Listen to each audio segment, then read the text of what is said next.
March 18, nung nandun kami kay Tatay Pardo, dun sa kubo nila, medyo nagkasiyahan. Tapos, umuwi kami na bandang alas 2, ang tanghali, mainit. Naglalakad lang kami papuntang sa bahay namin. Ngayon, hindi ko na makalain, kinabukasan, hindi ko na maigalaw yung kamay ko. Nakapilipit na.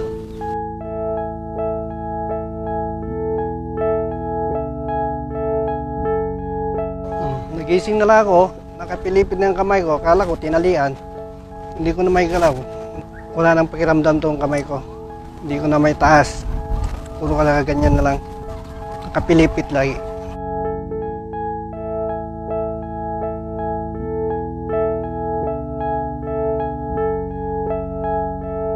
Wala na, nakaupo na lang ako sa bahay. Bibigay na nga ako eh. Akala ko tuloy-tuloy na.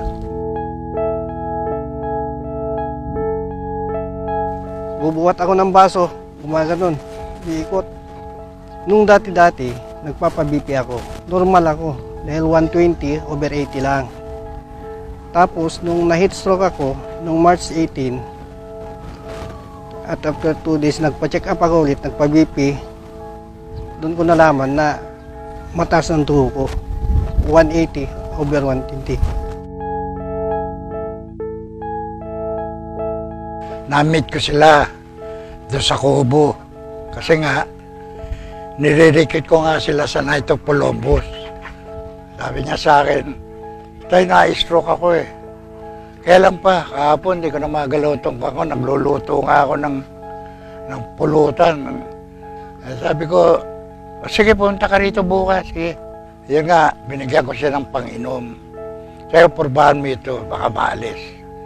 Ay, inumin mo ito. Yung King Herbal nga.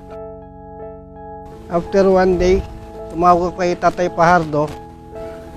Sabi ko, na-heat stroke ako tay. Sabi ko. Sabi niya sa akin, pumunta ka dito at uminom ka dito sa King Herbal. Sabi niya.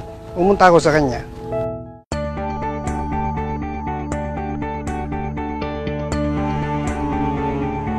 Pinainom niya ako. Wala pang isang buwan. Nagalaw ko na yung kamay ko at hanggang ngayon, maayos na.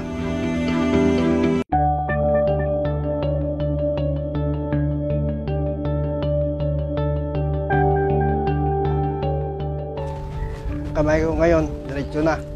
Malaking tulong sa akin. Malaking papasalamat sa Panginoon, pangalawa sa King Herbal.